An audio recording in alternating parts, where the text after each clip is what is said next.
중년에 약 먹을 일 없다는 건 축복이다.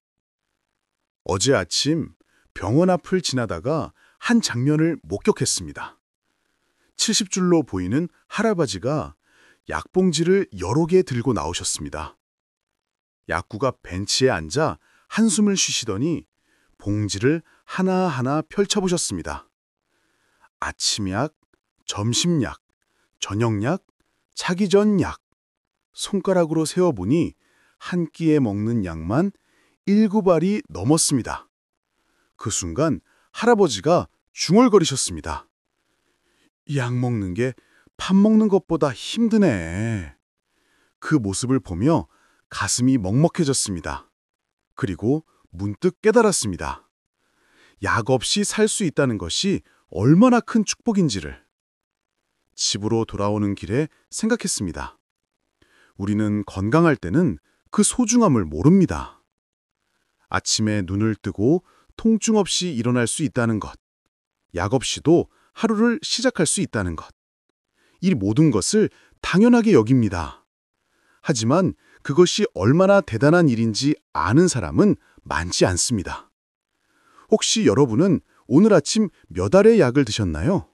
아니면 약 없이 하루를 시작하셨나요? 오늘 이 이야기를 듣고 나면 약 없는 아침이 얼마나 감사한 일인지 깨닫게 되실 겁니다. 한 50대 후반 남성분의 이야기입니다. 평생 건강하게 살았습니다. 젊었을 때부터 운동을 좋아했고 몸 관리를 잘했습니다. 술도 담배도 하지 않았습니다. 건강검진에서도 늘 정상 판정을 받았습니다. 그래서 자신만만했습니다. 나는 건강하다고, 나이가 들어도 괜찮을 거라고. 주변 사람들이 약 먹는다고 할 때도 남의 일 같았습니다. 자신은 그렇게 되지 않을 거라고 믿었습니다. 50대 중반까지는 정말 그랬습니다. 약 한 알 먹지 않았습니다. 감기약도 거의 먹지 않았습니다. 동창회에 가면 친구들이 부러워했습니다. 너는 정말 건강하다고. 비결이 뭐냐고 물었습니다. 그런데 50대 후반 어느 날이었습니다. 회사 건강검진에서 혈압이 높게 나왔습니다. 의사가 말했습니다. 고혈압이라고.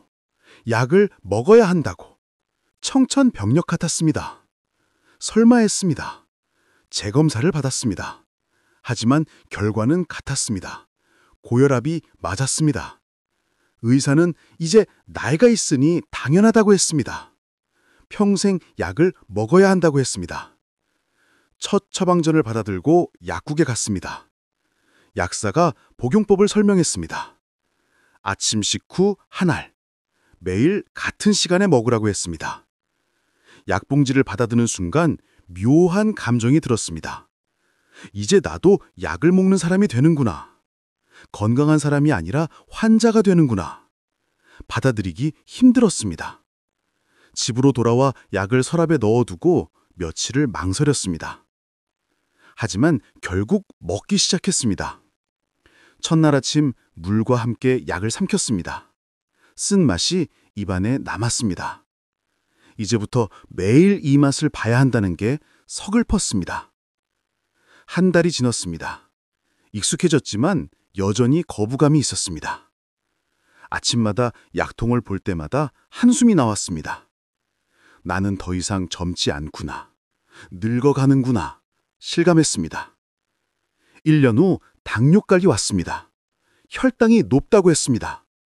혈압약에 더해 당뇨약도 먹어야 했습니다. 아침에 2알. 이제 약통이 2개가 되었습니다. 또 1년이 지나자 콜레스테롤 약도 추가되었습니다. 아침에 3알. 약통도 3개. 식탁 위에 놓인 약통들을 볼 때마다 우울했습니다. 이게 내 인생인가 싶었습니다. 친구들을 만나면 약 이야기가 빠지지 않았습니다. 너는 무슨 약 먹냐고. 나는 이거 먹는다고. 서로 약 자랑을 했습니다. 약 먹는 게 일상이 되어버렸습니다. 하지만 정작 힘든 건 약 자체가 아니었습니다. 약을 먹는다는 사실이 힘들었습니다. 건강하지 않다는 증거였습니다. 더 이상 젊지 않다는 징표였습니다. 그것이 자존심을 건드렸습니다. 여행을 갈 때도 신경 쓰였습니다. 약을 챙겨야 했습니다. 몇 박을 가는지 세어서 약을 준비했습니다. 약통을 가방에 넣는 것이 번거로웠습니다. 자유롭지 못했습니다. 이제 5년이 지났습니다. 약은 5종류로 늘었습니다. 아침에 4알, 저녁에 1알, 약통도 5개. 완전히 약에 의존하는 삶이 되었습니다. 그분은 말합니다. 약 없이 살았던 시절이 그립다고. 그때는 몰랐다고. 약 먹을 일 없다는 게 얼마나 큰 축복인지 이제야 한다고. 하지만 이미 늦었다고 합니다. 중년이 되면 대부분 약을 먹습니다. 통계를 보면 50대의 반 이상이 약을 복용합니다. 60대는 거의 대부분입니다. 고혈압, 당뇨, 고지혈증, 이른바 삼총사입니다. 이것들은 서서히 찾아옵니다. 어느 날 갑자기 생기는 게 아닙니다. 오랜 세월 잘못된 생활 습관이 쌓여서 생깁니다.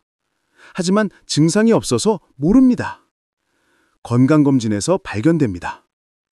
한 60대 초반 여성분의 이야기입니다. 평생 건강하게 살았습니다. 아무 문제가 없었습니다. 그런데 60이 되던 해에 갑자기 어지러움을 느꼈습니다. 병원에 갔더니 혈압이 높다고 했습니다. 믿기지 않았습니다. 평생 정상이었는데 갑자기 고혈압이라니. 의사가 말했습니다. 갑자기가 아니라고. 오래전부터 서서히 올라왔을 거라고. 증상이 없어서 몰랐을 뿐이라고 했습니다. 약 처방을 받았습니다. 거부감이 컸습니다. 나는 건강한데 왜 약을 먹어야 하냐고 항의했습니다. 의사가 설명했습니다. 지금 안 먹으면 나중에 더 큰 병이 온다고. 뇌졸중이나 심근경색이 올 수 있다고 했습니다. 무서웠습니다. 어쩔 수 없이 약을 먹기 시작했습니다. 하지만 마음은 받아들이지 못했습니다. 이건 내가 아니라고. 나는 건강한 사람이라고. 약은 아픈 사람이나 먹는 거라고 생각했습니다. 석 달 후 약을 끊어봤습니다. 혈압이 다시 올라갔습니다. 어지러움이 심해졌습니다. 결국 다시 병원에 갔습니다. 의사가 혀를 찼습니다. 왜 임으로 끊었냐고. 위험하다고. 그제야 받아들였습니다. 이제 평생 약을 먹어야 한다는 것을, 선택이 아니라 필수라는 것을, 약이 없으면 살 수 없다는 것을, 그것이 현실이었습니다. 2년이 지났습니다. 이제는 익숙해졌습니다. 매일 아침 약을 먹는 것이 일상이 되었습니다. 하지만 여전히 아쉽습니다. 약 없이 살았던 시절이 그립습니다. 특히 약 없이 건강한 사람들을 보면 부럽습니다. 왜 나는 약을 먹어야 하는가? 왜 나는 건강하지 못한가? 자책하게 됩니다. 젊었을 때 더 관리할 걸 후회합니다. 그분은 말합니다. 약 먹을 일 없다는 게 얼마나 큰 축복인지 이제야 한다고. 건강할 때는 몰랐다고. 당연하게 여겼다고. 하지만 잃고 나니 소중함을 안다고 합니다. 약을 먹는다는 것은 단순히 약을 삼키는 것이 아닙니다. 그것은 건강하지 않다는 인정입니다. 완벽하지 않다는 고백입니다. 늙어가고 있다는 증거입니다. 젊었을 때는 약국에 갈 일이 없습니다. 병원도 거의 안 갑니다. 몸이 건강하니까요. 하지만 나이가 들면 달라집니다. 약국이 단골집이 됩니다. 병원이 자주 가는 곳이 됩니다. 약을 먹는 것도 기술입니다. 아침약, 식후약, 식전약, 시간을 맞춰 먹어야 합니다. 깜빡하면 안 됩니다. 약 알람을 맞춰 놓습니다. 약 달력을 만듭니다. 약이 삶을 지배합니다. 한 70대 할아버지는 하루에 15알을 먹습니다. 아침에 8알, 점심에 2알, 저녁에 5알. 약봉지가 일주일치가 한 봉지입니다. 그것을 들고 다닙니다. 처음에는 창피했습니다. 사람들 앞에서 약 먹는 것이 부끄러웠습니다. 화장실에 가서 몰래 먹었습니다. 하지만 이제는 상관없습니다. 모두가 약을 먹으니까요. 친구들과 식사하면 식후에 약 먹는 시간이 있습니다. 다들 가방에서 약통을 꺼냅니다. 물을 달라고 합니다. 각자 약을 먹습니다. 이제는 자연스러운 풍경입니다. 하지만 가끔 약 안 먹는 친구가 있습니다. 그럴 때면 부럽습니다. 저 친구는 건강하구나, 행운이구나, 축복받았구나 생각합니다. 약 없이 사는 삶, 그것이 얼마나 대단한지 압니다. 할아버지는 말합니다. 젊었을 때 더 관리할 걸 후회한다고. 술도 줄이고 담배도 끊고 운동도 더 할 걸 후회한다고. 하지만 이미 늦었다고 합니다. 이제는 약 없이 못 산다고 합니다. 약은 증상을 조절할 뿐 병을 낫게 하지는 않습니다. 고혈압 약은 혈압을 낮춥니다. 하지만 고혈압을 치료하지는 않습니다. 약을 끊으면 다시 올라갑니다. 평생 먹어야 합니다. 이것이 현실입니다. 한번 약을 먹기 시작하면 끊기 어렵습니다. 계속 먹어야 합니다. 약이 늘어나면 늘어났지 줄어들지 않습니다. 나이가 들수록 약은 더 많아집니다. 그렇다면 어떻게 해야 할까요?